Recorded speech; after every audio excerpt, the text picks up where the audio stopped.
According to the United Nations, it no longer judges a country by a particular stage that it is at in its development. Nonetheless, countries are ranked higher in terms of the comforts and opportunities afforded to its citizens. We now call this the Human Development Index. Back in the day, we would judge a country by its stage of industrialization, and the first developed country in this sense was the UK. Belgium followed, then Germany, then the USA, and then France and other Western European nations. If we look at today's Human Development Index, the top 10 countries in order are Norway, Australia, Switzerland, Germany, Denmark, Singapore, the Netherlands, Ireland, Iceland, Canada, and 10th, believe it or not, is the USA.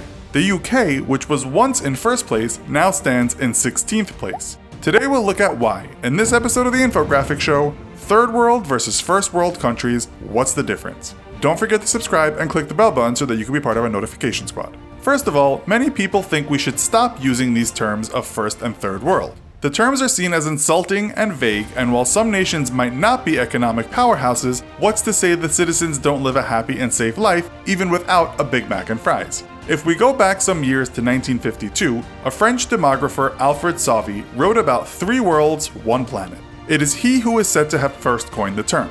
By first world, he meant the USA, Japan, South Korea, and Western Europe. By second world, he meant the Soviet Union, China, Cuba, and communist allies. At the bottom, in the third world, he meant all the rest, societies that were mostly agrarian and poor. One of the reasons the term is decried is because it was so vague. There wasn't really much analysis, and so in spite of northern Brits living in industrial slums and working in inhumane conditions, as George Orwell wrote in The Road to Wigan Pier, because of Britain's relative wealth, it was deemed first world. In fact, these days, a professor at Harvard Medical School has used the term fourth world, which includes the USA. This means a country of great wealth where some parts of society live on the fringes, jobless, often drug addicted, with no healthcare, and not so many opportunities to change things around. They are living in a first world with third world standards. So, this is a rather confusing question we have posed.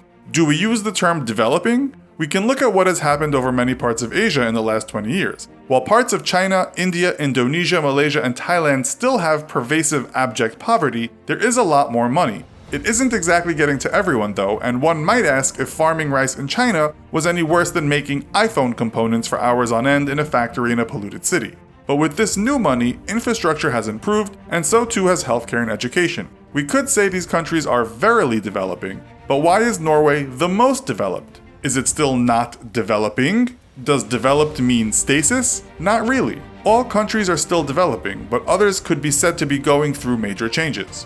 The US Department of State explains why Norway is so developed. Per capita, GDP is among the highest in the world, we are told, due to thriving industries in this nation of just 5.2 million people.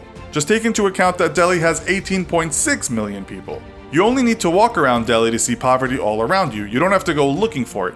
India is developing due to its fairly amazing economic growth, but still it was reported in 2014 that 58% of the Indian population were living on less than $3.10 per day. India puts the poverty line at $1.90 a day. This may be enough not to starve to death, but we can imagine that those people living on that amount don't have the freedom and opportunities that Norway's less well-to-do people have. In fact, in Norway, the average income is more than $35,000 a year. Only 3% of the population work very long hours, and all Norwegians, according to the Organization for Economic Cooperation and Development, can expect good environment quality, jobs and earnings, income and wealth, education and skills, housing, work-life balance, civic engagement, social connections, and health status. The same definitely cannot be said of any developing nation. Nonetheless, anyone in India will tell you about great transformations, more job opportunities, and easing of poverty, and how far the country has come in terms of developing technology.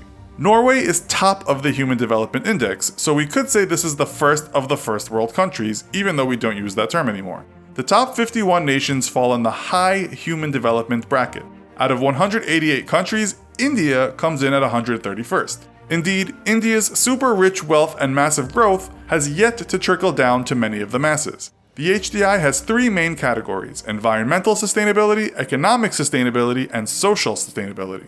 Right at the bottom of the HDI is the Central African Republic.